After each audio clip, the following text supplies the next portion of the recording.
అందరికీ నమస్కారం అండి. ఈరోజు మీకు వినిపించబోయే కథ. పరిస్థితుల దృష్ట్యా పెళ్లి చేసుకొని ప్రెగ్నెన్సీ కారణంగా మధ్యలో చదువు ఆపేసింది ఆ అమ్మాయి ఒక పేదరాలు. చదువు అంటే ఎంతో ఇష్టం. తను ముస్లిం కాబట్టి తను డిగ్రీని ఉర్దూ భాషలో చదువుతుంది.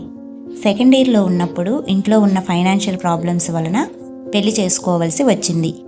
వెంటనే ప్రెగ్నెన్సీ వచ్చింది. ఇక చేసేదేమీ లేక చదువు మధ్యలోనే ఆపేసింది. కొంతకాలం తర్వాత, అంటే బిడ్డ పుట్టిన తర్వాత, కొంచెం పెద్ద అయిన తర్వాత తనకు మళ్ళీ చదువుకోవాలి అని అనిపించింది. అందుకోసం కాలేజీ యాజమాన్యాన్ని సంప్రదించింది.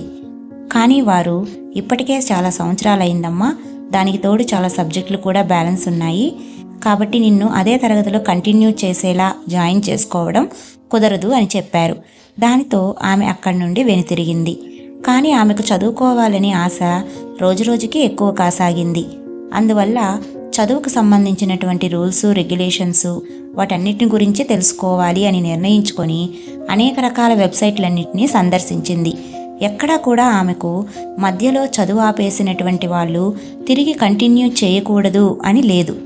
అందువల్ల ఈసారి ఆమె సంవత్సరం మొదట్లో కొత్త బ్యాచ్ వాళ్ళు దరఖాస్తు చేసుకునే టైంలో ఆమె కూడా దరఖాస్తు చేసుకుంది. కానీ ఆ దరఖాస్తును కూడా కాలేజీ యాజమాన్యం తిరస్కరించింది. ఇక చేసేది లేక ఆమె హైకోర్టును సంప్రదించింది. తన సమస్యను తెలియజేస్తూ కోర్టులో పిటిషన్ వేసింది. సదరు హైకోర్టు వారు అంతా పరిశీలించి ఈ విధంగా చదువు మీద మక్కువ ఉండేటటువంటి ఆడపిల్లలకు, అందులోనూ పెళ్ళిళ్ళ వల్ల, ప్రెగ్నెన్సీల వల్ల మధ్యలో చదువు ఆపేసినటువంటి ఆడపిల్లలకు చేయూతనివ్వాలి అనే ఉద్దేశంతో ఇటువంటి ఆడపిల్లలు మధ్యలో చదువు ఆపేసినప్పటికీ మళ్ళీ వాళ్ళు తిరిగి కంటిన్యూ చేయొచ్చు అని ఆమెకు అనుకూలంగా తీర్పు వచ్చింది. ఆమె ఎంతో సంతోషంతో ఇప్పుడు తన డిగ్రీ పూర్తి చేయడం మాత్రమే కాకుండా పీజీ కూడా చేస్తూ ఉంది. ఒక చిన్న అడ్డంకి ఏర్పడిందని ఆమె వెనుతిరగలేదు, ఆగిపోనూ లేదు, మళ్ళీ ప్రయత్నం చేసింది. హైకోర్టు కేసులు ఇటువంటివి నేను ఫేస్ చేయగలనా అని ఆమె ఎక్కడా కూడా వెనకడుగు వేయలేదు. ఏది ఏమైనా సరే నేను ముందుకే వెళ్తాను అని నిర్ణయించుకోవడం వలన ఆమె ఈరోజు ఈ ఘనతను సాధించగలిగింది. ఈ తీర్పు వలన ఆమెకు మాత్రమే న్యాయం జరగలేదు, ఆమె లాంటి వాళ్ళు ఎంతోమంది ఆడపిల్లలకు న్యాయం జరిగింది.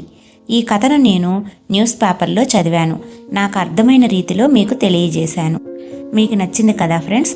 నచ్చినట్లయితే నన్ను సపోర్ట్ చేయండి. బాయ్ ఫ్రెండ్స్, మళ్ళీ మరో కొత్త కథతో మీ ముందుకు వస్తాను.